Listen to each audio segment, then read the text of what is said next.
I was mid-bite into my discount cereal when the phone rang, and with it, everything I thought I knew about my life shattered. The spoon clinked against the chipped bowl as I froze. Morning light filtered weakly through the blinds, striping the worn linoleum in tired bands.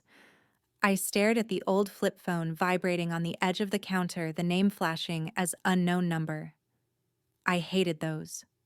Usually meant someone wanted money I didn't have, but something about the silence that followed the hum of the fridge suddenly deafening made me answer. Hello? My voice came out more hoarse than I expected. Mr. Ethan Walker.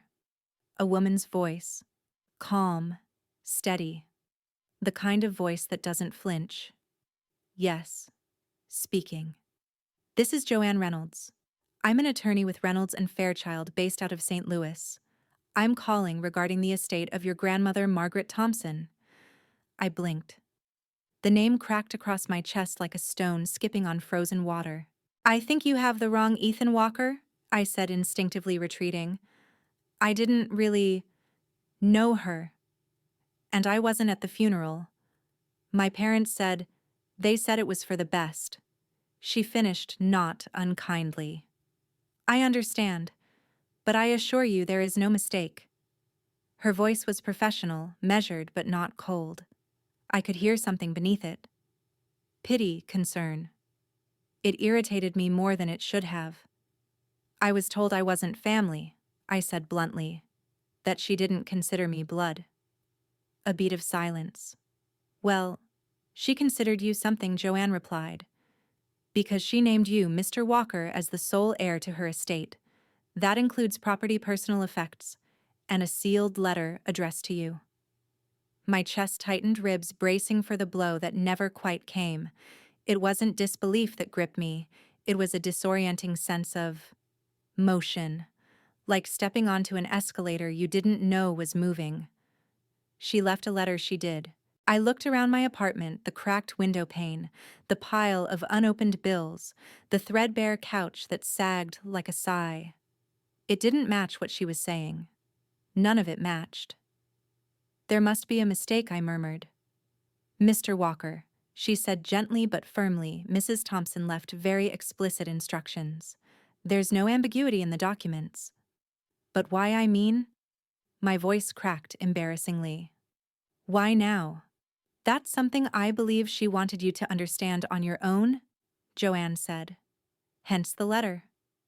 I sat down hard on the counter stool. The bowl of cereal had gone soggy in the silence. I reached for it automatically, then pushed it away. I don't get it, I said. They told me I wasn't even her grandson.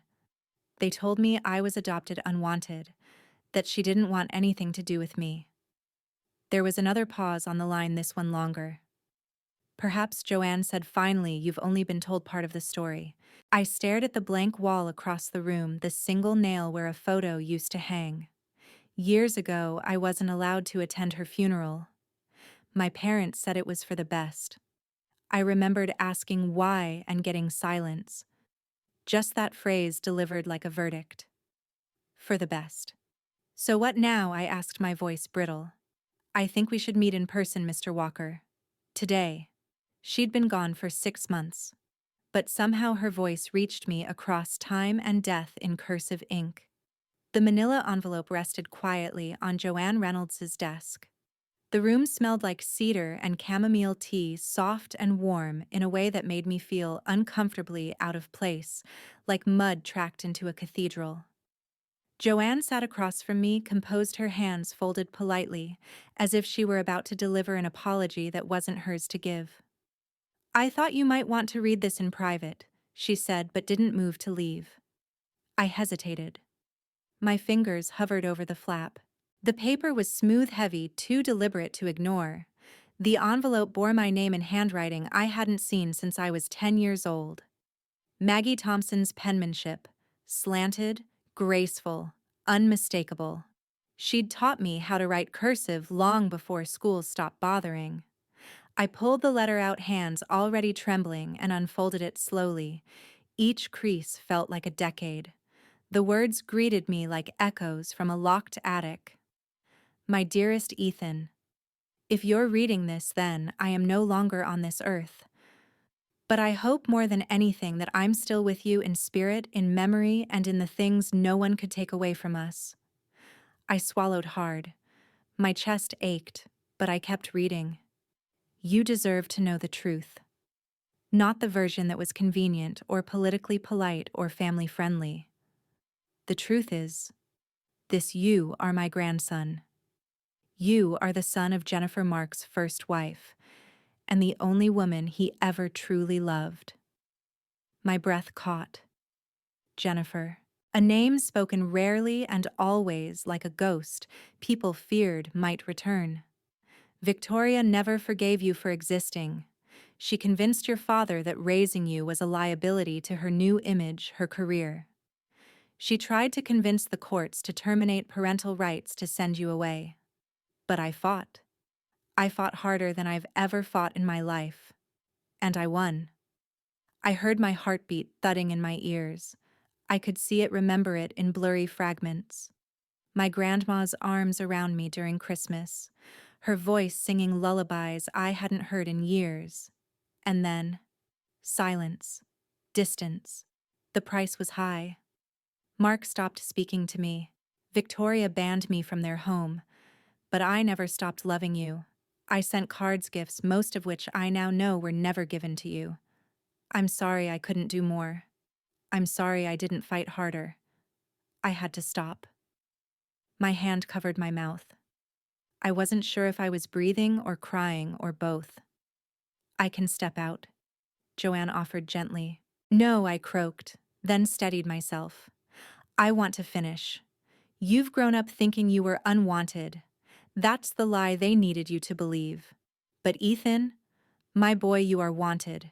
You are worthy. You are not adopted. You are my grandson. And you are the only one who's ever had integrity. My throat burned.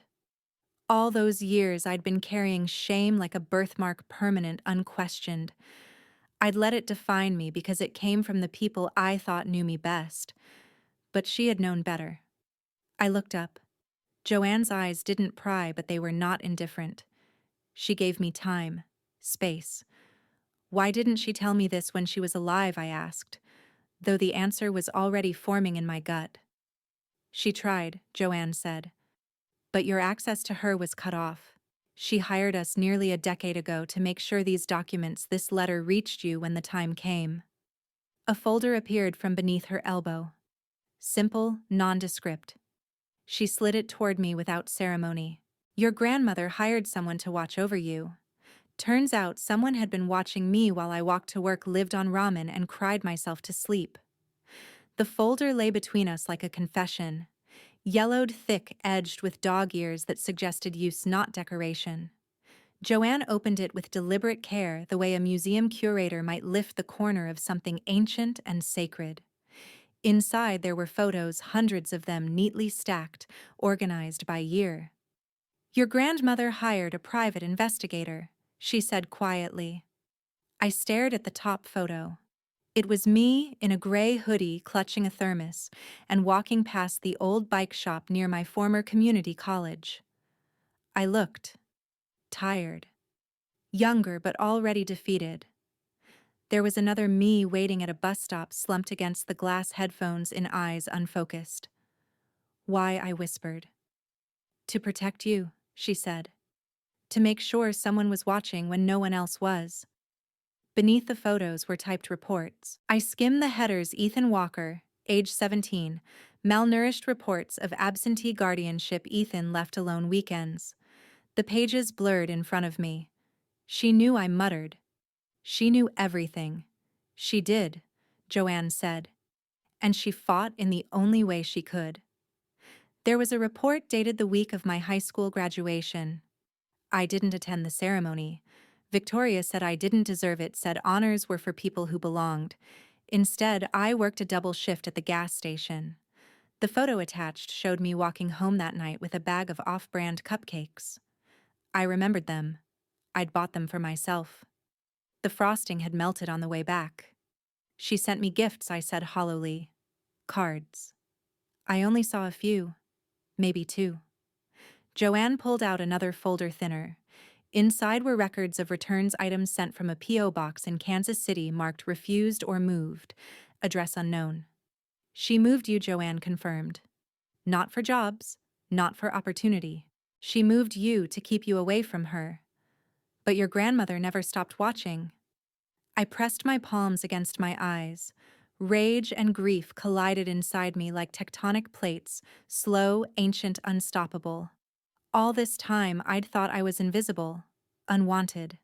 The reality was worse. I was erased. She tracked me across states, I said, voice unsteady. She hired 3 different firms over the years, switched when she thought the trail might get cold. I looked at one of the last photos. It was recent, less than a year ago. I was sitting on a park bench wearing my only suit, checking a watch that didn't work. I'd just left a failed job interview. The note attached read, "Shows signs of discouragement. Lost weight. Needs support."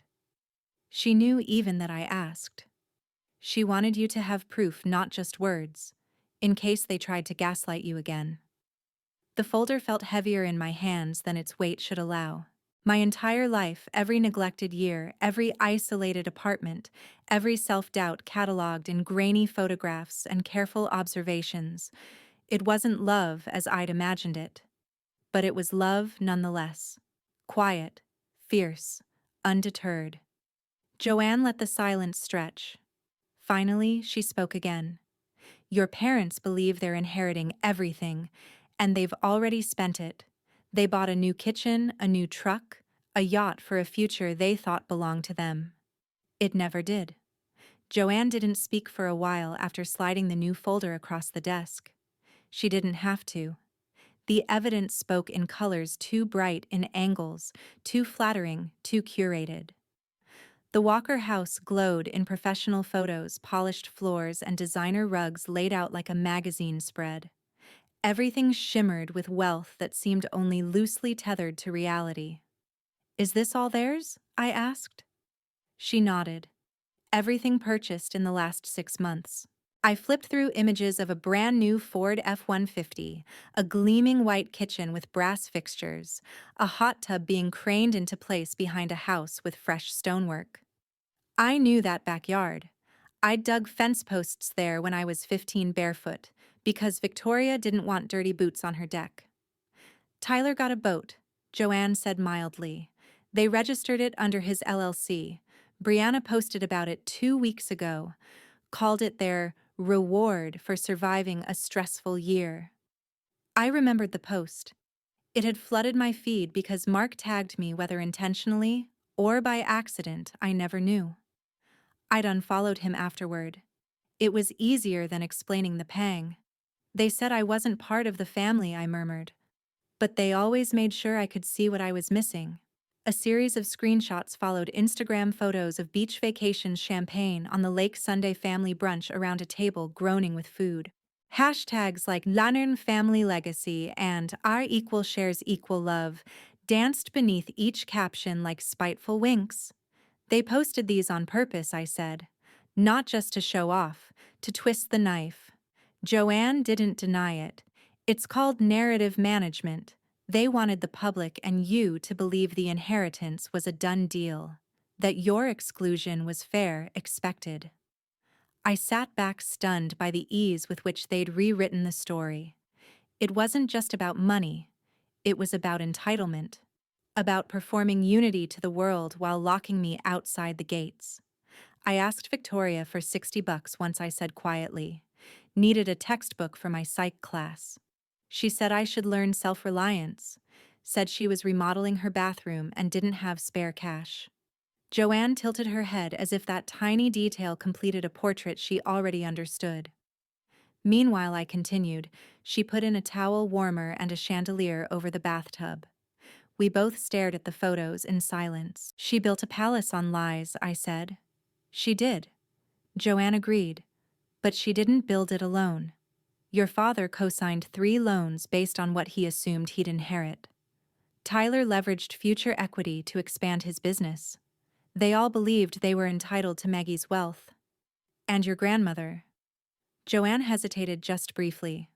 What I asked. She encouraged it. Quietly. Strategically. She let them believe the lie. My eyebrows lifted. Why? So they'd drown in debt before the truth hit. It was brutal. Surgical. And for a moment I wasn't sure whether I felt vindicated or horrified. She played a long game, I said. She did, Joanne confirmed. And now she's handed you the final move. I stared down at the last page in the folder, a handwritten note from my grandmother to Joanne dated 6 weeks before her death. Her instructions were clear, deliberate. She also wanted you to tell them. In person. This time I rang their doorbell, not as the outcast, but as the reckoning. The chime echoed sharp and elegant, a far cry from the tinny bell I remembered. The porch lights flared on automatically as the sun dipped behind the tree line, casting everything in a warm, curated glow. The hydrangeas flanking the steps had been trimmed to uniform precision. There wasn't a leaf out of place. I adjusted the cuffs of my jacket, not expensive but clean, and glanced at Joanne beside me. She held a leather briefcase and said nothing. That was the agreement. I spoke first. The door opened faster than I expected. Victoria stood framed in soft hallway light, her smile forming before recognition clicked. It faltered halfway. Ethan. Her voice was smooth, confused. Behind her, the scent of garlic and red wine drifted out. Dinner in progress. I imagined a roast cloth napkins folded into triangles. It was all too polished. I'd like to speak with the family, I said. Everyone. Her eyes darted past me to Joanne, then back. Her posture shifted, micro-defensive. We weren't expecting you, she said carefully. I didn't expect much from you for most of my life, I replied. But I'm here now. She held the silence like a teacup, fragile, hot, waiting to spill. Then she stepped back. Mark's in the den. The kids just got home from the lake. Kids. Tyler was 26, Brianna 23. They still lived here, part-time, safe from the cost of failure. The living room hadn't changed. Hardwood floors gleamed beneath the chandelier, throw pillows aligned like soldiers. Photos lined the mantel, every birthday, graduation, vacation, none of them mine. I caught Joanne's quick glance at the decor. Her neutral expression didn't twitch. Mark emerged with a beer in hand, wearing jeans and a crisp polo. Ethan, he asked, brows knitting. This a surprise visit? I'm not here for a beer, I said. Tyler strolled in next, barefoot and cocky, nodding like we were frat brothers. Hey, long time. You still doing that thing with... What was it? Gas station poetry? Brianna barely glanced up from her phone as she curled into the corner of the couch. Victoria crossed her arms. Ethan asked for a family meeting. Mark's eyes flicked to Joanne. And she is. My lawyer. Now that registered. Tyler sat up straighter. Brianna actually looked at me. We gathered in the living room, the four of them on one side, muscle memory defensive formation. Joanne and I remained standing. I reached into my bag, fingers brushing the envelope. Smooth, heavy, deliberate. When I pulled it out, I could feel the air tighten. This, I said, placing it on the coffee table, is a letter from Grandma Maggie. Mark blinked. What? Like a family keepsake? No, I said. It's a correction. Tyler snorted. Dude, seriously. We've all heard the will is locked. We're splitting everything equally. I looked him in the eye. You heard that from your mother. Victoria shifted slightly, but her expression held. She told all of you, I continued. And you believed her. Why wouldn't you? She's always had control. Always edited the truth before it reached anyone else. Mark cleared his throat. Ethan. This is getting dramatic. Your grandmother loved all of us. Let's not rewrite history. She didn't need to rewrite it, I said, voice steady. She wrote me a letter instead. Joanne placed her briefcase down beside me with a soft, deliberate click. I took a breath. The room was silent except for the faint ticking of the antique wall clock.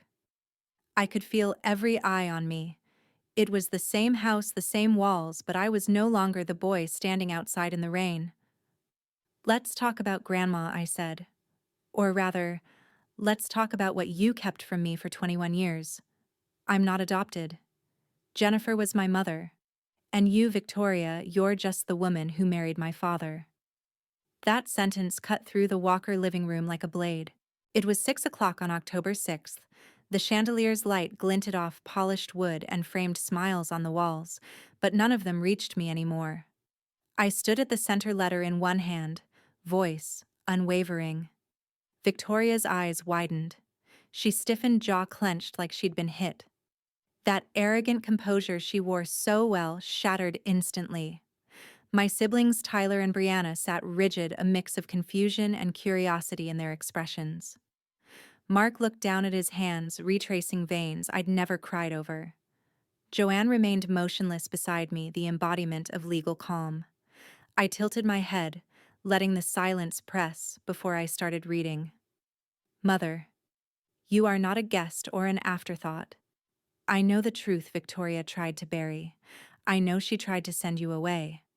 But you are my grandchild by blood, by love, and that truth outlasts everything she built. Victoria interrupted, voice tight. That letter, it's twisted. You're misreading it. I kept going. Your father wanted to protect the family image. Your mother, my daughter, died when you were small.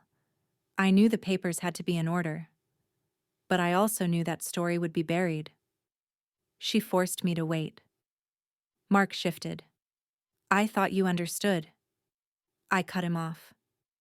You didn't understand because you didn't choose to. You let her narrative stand. Joanne stood and stepped forward, sliding out a set of bound documents, birth records, hospital reports, certified statements. Victoria flared. That's private. That's personal. Joanne didn't hesitate. Verified. Jennifer was Ethan's biological mother. The hospital records DNA test results, they're on file. Mark sat up, tension lining his shoulders. He began, but stopped. He looked ashamed, confused. Tyler leaned forward. Wait, so you're saying we were lied to? Yes, I said softly, shocked that the truth felt both liberating and heavy. You weren't told because she needed control. I swallowed. The room pulsed with something old and gray. Clutching the last fragment of composure Victoria had allowed herself, she glared. You're spreading lies. I met her gaze. I'm reminding you of facts. You didn't just erase my name. You buried my mother's memory to protect your illusion. Her lips trembled. Tyler exhaled sharply. Brianna's eyes brimmed. Mark looked like gravity had just pulled all of his secrets into his chest. My words rattled around the room. The air felt cold but sharp. Opinions shifted. Onlookers retreated into thought. Victoria's posture sagged slightly as though a mask had slipped from her face. Mark murmured, eyes far away. She told me it was the only way to keep the family intact. They erased my past. But Maggie kept receipts. Silence preceded the click of Joanne's briefcase unlatching. She pulled out printouts, folders bulging with labels: Ethan Walker, surveillance financial statements, correspondence, 2017, 2023. The Walker family watched as she laid each piece on the coffee table with solemn precision. I'd tried calling Grandma Maggie every Christmas for years. Each time voicemail answered. A sense of abandonment gnawed at me until now. Joanne started with photos: Ethan at work, then at night classes. Some snapshots caught me counting change in the diner lobby, head bowed. Others showed me eating ramen in my car before an evening shift. There were close-ups of me lighting candles alone in my apartment, just a cup of instant noodles and one flickering flame. The room was dim, cold. Reports detailed signs of neglect, unpaid rent notices, overdue bills, and social isolation. Underneath each photo, typed notes about my condition: weight loss, expressions of fatigue, isolation increasing. It's not just pictures, Joanne said. These are documented observations. She pressed play on a small device. Victoria's voice filled the room. He's not staying under this roof if I have anything to say about it. Sharp, cold, deliberate. It dripped into the room's tension like acid. The audio timestamp had 2019 marked clearly. Brianna gasped, hand over her mouth. Tyler leaned back, trying to smirk it off, but his fingers trembled around the stem of a wine glass. I didn't know, Brianna whispered. They erased me, I said, nearly chewing the words. They painted my life as something I didn't belong to. Joanne nodded. Your grandmother anticipated pushback. That's why she had me collect all of this over years. That declaration hit like a legal gavel. I looked around the room. Faces shifted. Victoria's composure cracked first. Tyler's smirk faded. Brianna sat straighter, eyes wide and uncertain. Mark slumped, color draining from his face. Victoria stood abruptly. Her voice cracked. This will never hold up. I'll contest it. Every word. They spent $200,000 on things they thought were already theirs. Spoiler, they weren't. The room had gone still, stunning in its intensity, until Joanne clicked open another folder labeled Family Financials and Asset Projections. The date, June 2023. I leaned forward, grimly curious. It began with Victoria's voice in the recordings from earlier summers on the bridge of her ego as she described choosing finishes for the new kitchen. Somewhere in another audio clip, she laughed with a friend. We'll be fine. Maggie's estate will cover it. I swallowed hard. That phrase had echoed in my brain ever since I'd heard it. It wasn't bravado, it was a prophecy. And also a trap. Joanne cleared her throat. Here are detailed statements, she said, tapping the stack of documents. You'll see loans Mark took out assuming an inheritance that was never his. She laid out blueprints and invoices, the kitchen remodel that cost nearly $40,000, including high-end cabinets, marble countertops, and that towel heater chandelier Victoria proudly displayed on Instagram. Next came statements for Tyler's business expansion, 2 loans totaling $70,000 using expected equity in the family home as collateral. Then receipts for a new Ford truck tagged at $65,000 purchased just 3 months earlier. Another chunk for the boat in Tyler's LLC name. All told, well over $200,000 in major purchases financed through lines of credit or equity assumptions. I could feel the room constricting. Tyler cleared his throat, shifting his weight uncomfortably. It's just, this was planned as a family windfall. Mark broke in, voice shaky. I believed the inheritance would come soon. I thought it was safe, responsible. He glanced around, seeing Brianna's tears glinting in the overhead light. She glanced at me, guilt flickering before hiding again. Joanne didn't spare their agonies. She pointed to spreadsheets correlating their spending with declining income and rising interest on their debt. These loans began before any formal settlement. You all assumed the inheritance would cancel it out. It never did. The silence felt heavy enough to crush bones. Victoria's eyes narrowed, voice brittle. She promised equal share. Why are you spinning this like some betrayal? I shook my head. She didn't confirm that in writing, because she learned how fragile honesty was with you in mind. She encouraged the belief but never legally guaranteed it. Joanne nodded. Your mother encouraged that belief but never confirmed it in writing. She wanted you to reveal yourselves. I watched Victoria's mask flicker off, and in that moment she looked small for the first time. Mark stared at his hands as though seeing past his own palms.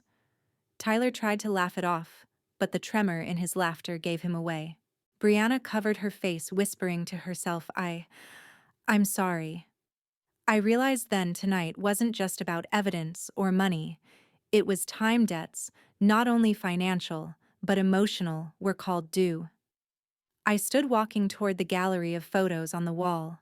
Family events I'd never attended, birthdays I'd never been invited to, vacations I'd never been included in. Each framed moment now rang hollow. Look at this, I said softly. Each of you built your lives anticipating her money. You saw Tanya's eyes dim when I wasn't there. You felt safe spending because you knew who you thought you were relative to her wealth.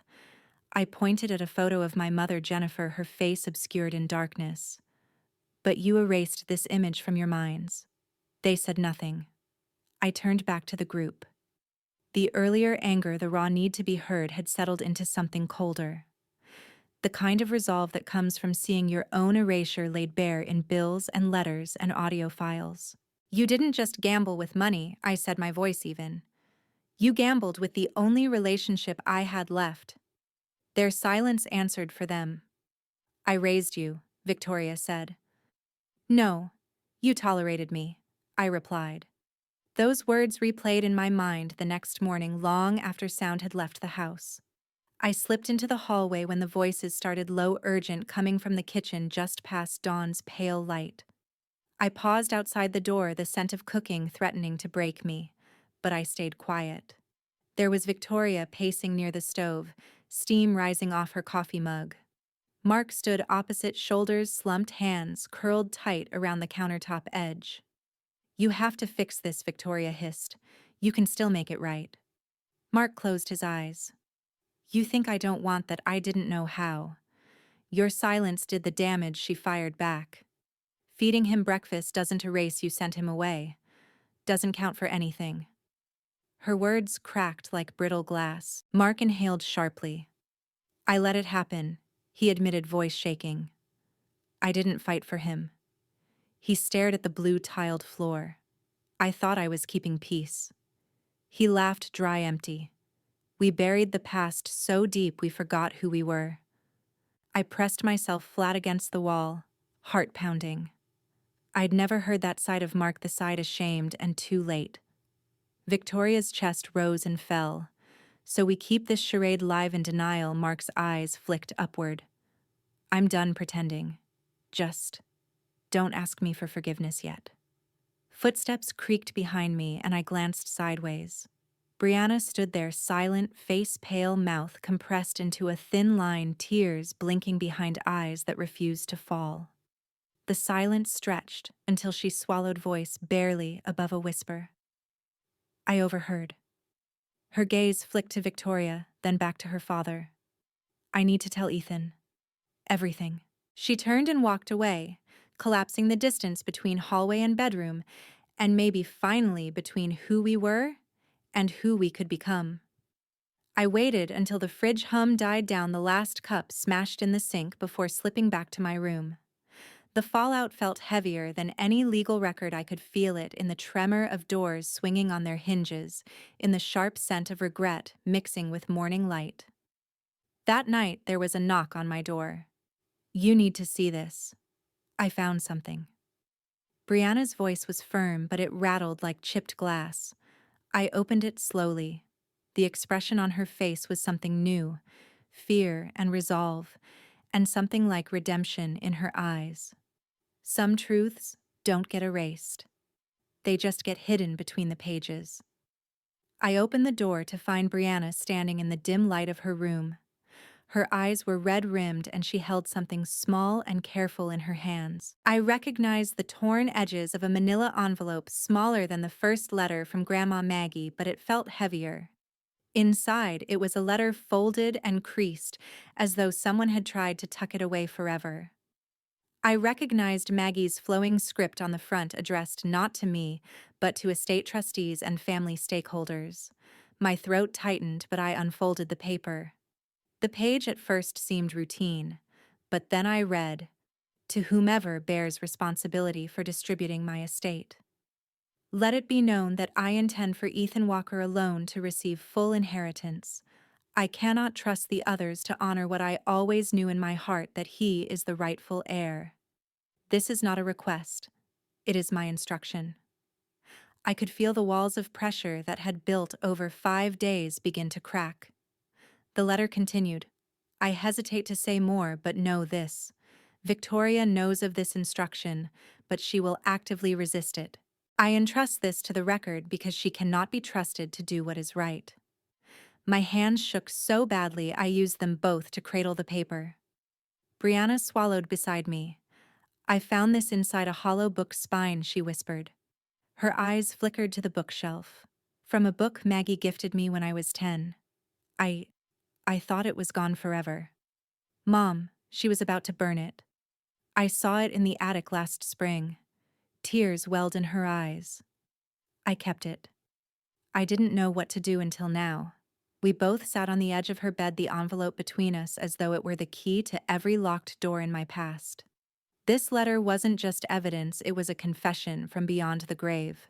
It lay bare Victoria's deceptions, suppressed intentions, and family theater. I closed my eyes and exhaled slowly. This seals it, I managed. The room seemed to pulse with truth. Brianna nodded, tears slipping free now. I'm tired of lies. I had pictures of you in our family album, but they asked me not to add more. They told me you weren't ours. I didn't see. I didn't know. She hid her face against the letters. The betrayal so vast circled us in silence. I pressed my hand to hers. You did the right thing. There was a pause before her phone buzzed. She looked at me hesitant. It's Joanne.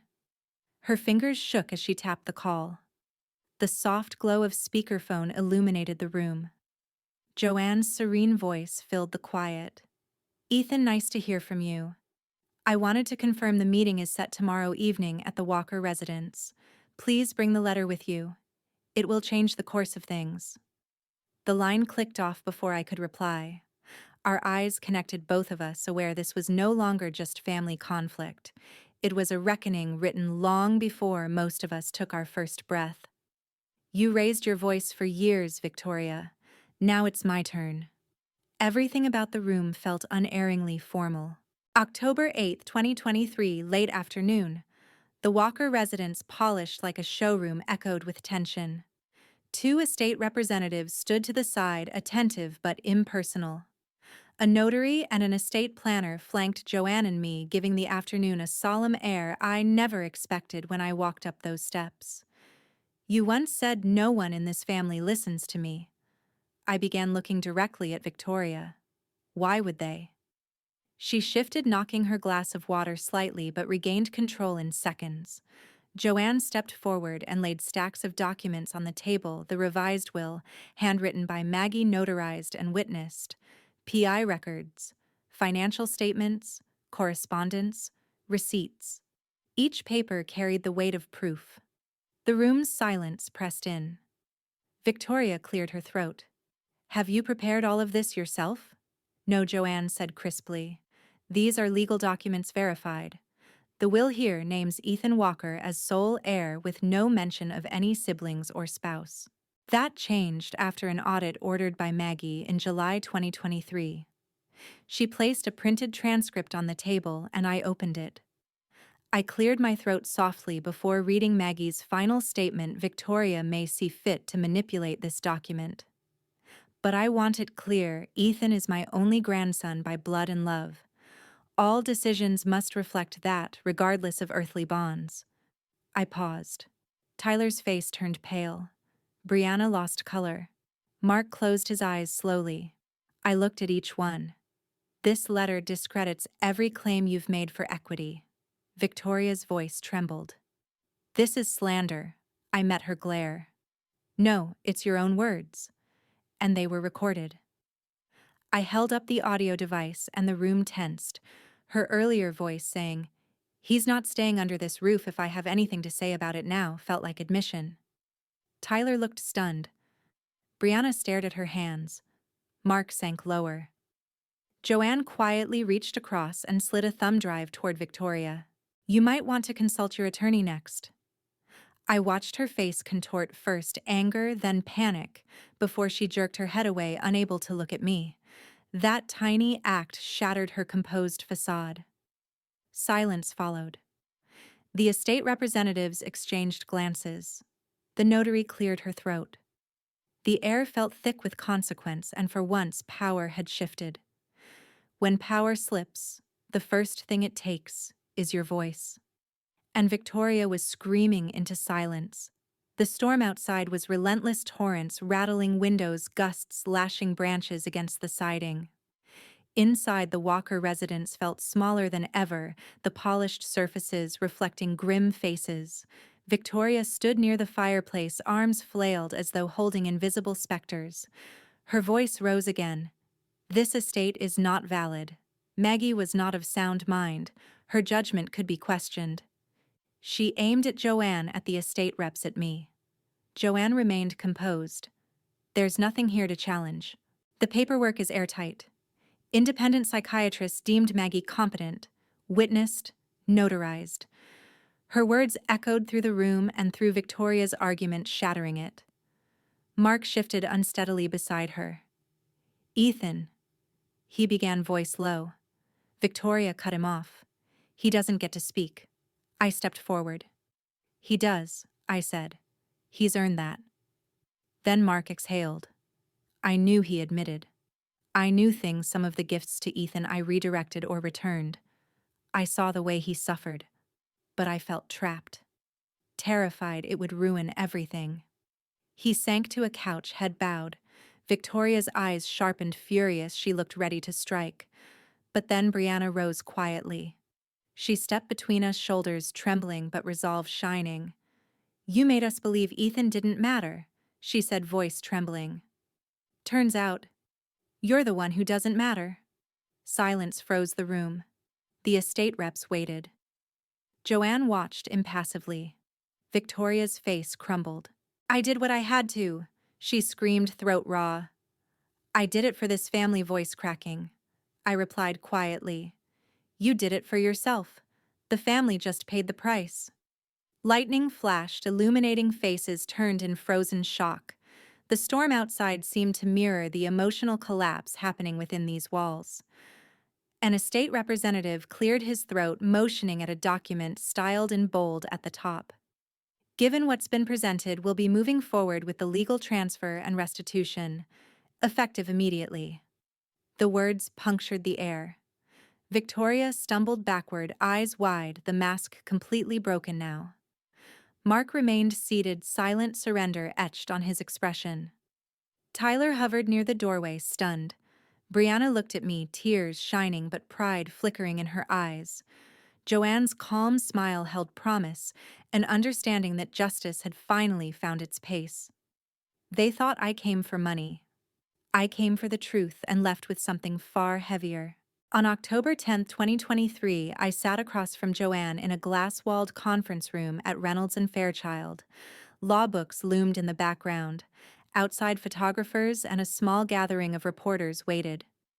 The final transfer documents lay before me, Maggie's house deed account summaries showing $2 million in liquid assets and holdings transferred silently from the Walkers.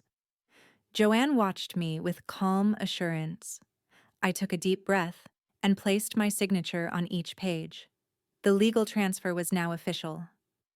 Reporters murmured beyond the glass as Joanne opened the floor to questions. I stood, shoulders steady. Ethan Walker. I began, voice measured. I'm grateful that justice, however delayed, has been served. I paused, letting the weight of law and truth settle across the room. My grandmother's instruction was clear. She wanted me to bear her estate not for myself alone, but as a means to give a future shaped by integrity. I turned toward the glass wall facing the reporters. Today, I inherit more than assets. I inherit responsibility. A reporter raised a hand. Will you share anything with us about your next steps? I nodded. I intend to honor her memory. That's why I'm proud to announce the launch of the Maggie Center for Forgotten Youth, a nonprofit dedicated to helping those who grow up without support. Teens aging out of foster care, kids estranged from family, I want them to find dignity and community.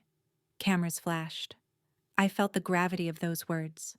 Not legacy in gold, but legacy in hope. That had been her point.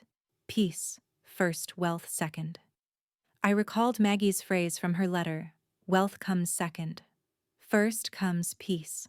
Another voice from the press. Is there anything you'd say to Victoria if she were here? I paused. The air felt sharp in that moment. Silence is enough. She taught me that. I closed my statement. Joanne nodded. The signing completed with a quiet click of pens and an official stamp. Later, I stepped outside. The air was crisp.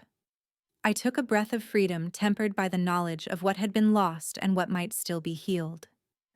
A familiar voice called softly from the sidewalk. Ethan, I turned. Emily stood there, unexpected presence warmth in her expression, carrying a coffee cup. She'd come without fanfare. You did it, she said. You really became the man she hoped for. Her tone was gentle reverence mingled with pride. I smiled a quiet acknowledgement of both grief and possibility. I just became me. She nodded, offering a quiet strength between us as the city noise drifted in. And in that moment between courthouse and fate, I felt something true take root. Not vengeance, but dignity. Not dominance, but peace. The Maggie Center sign would go up next week. And in that signing, I found a future not owned by anger but built with purpose. I walked through her garden with the keys in my hand and still heard her humming. The crisp October breeze stirred the lavender bushes just as Maggie had once described them, soft, fragrant, resilient. She'd always said, "It grows where it's tended just like boys." My fingers curled around the brass doorknob of her cottage, and I felt the weight of legacy settle around me, not as pressure, but as invitation. Emily followed behind, carrying a small tray of teacups. She placed one gently on the table in the sunlit kitchen. The soft click of porcelain and the scent of chamomile felt like new beginnings. I drifted through rooms I'd only ever seen through framed photos. On a side table, I found handwritten notes, recipes for her apple pies scrawled in familiar loops.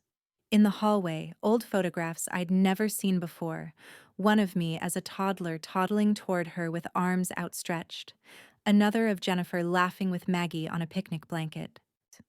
Each discovery felt like reclaimed memory fragments of a past I finally had permission to own.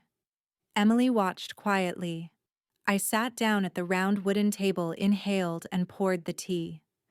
I felt for the key attached to my grandmother's old diary tucked in my jacket. I opened the small leather-bound book to the last entry, dated late August. My dear Ethan, if you have found your way to this house and this journal, know that my work is not yet done. You have grown in silence and dignity. Now guide others where you once walked alone. Remember, strength paired with compassion can move mountains. I stared at the page, tears blurring the edges. This was why I had fought. Not for vindication, not for money alone, but for identity, and for purpose that extended beyond me. Emily reached across the table and gently touched my hand. Behind her, I caught movement outside. At the edge of the garden, a small group of volunteers gathered, young people who had aged out of foster care, local educators, old friends of Maggie's. They'd come to help with the garden. Lavender Dace's herbs, they brought seedlings, gloves, hope. I stood slowly, stepping into the crisp sunlight filtering through autumn leaves. Emily followed, and together we stepped toward the others. So, what comes next? She asked softly, voice carrying the softness of autumn light. I looked out at the bouquet of lavender and daisies swaying in gentle wind, and the group surrounding the garden holding tools and smiles, and I answered with quiet conviction. Hope. In the end, what you inherit isn't always land or dollars. Sometimes it's the courage to start again. It had been 1 week since the legal transfer. Now I stood on the threshold of the Maggie Center. Boxes had just been unpacked. A colorful mural painted by volunteers brightened the wall with hands clasped in solidarity. The air smelled faintly of lavender, carried on the quiet encouragement of autumn. Local youth began arriving, teenagers ranging from shy to uncertain, clutching backpacks, wearing hope like a tentative accessory. I greeted them at the entrance, offering smiles and firm handshakes. Emily stood by my side, watching with quiet pride. This is where you'll learn life skills, I explained, guiding them through former rooms of the cottage repurposed as classrooms. Financial literacy, art therapy, mentorship programs. You'll help design all of it. A girl raised her hand. Do you live here now? She asked. I do, I said. But more importantly, we all live here now. Later, a boy hovered near me quietly. Do you have a family? He asked. I paused. The words echoed across time. The boy I once was the one who sketched pictures on the backs of overdue bills would have whispered the same question, silent and void. Now I offered a new answer. I'm building one. He nodded. He smiled. He moved to follow the line back to orientation, and I watched as the space bloomed with something unexpected belonging. Emily returned holding a manila envelope. I recognized it instantly, the final legal papers for the center. Joanne had stopped by with it earlier, but now she pushed it into my hands with a small nod of closure.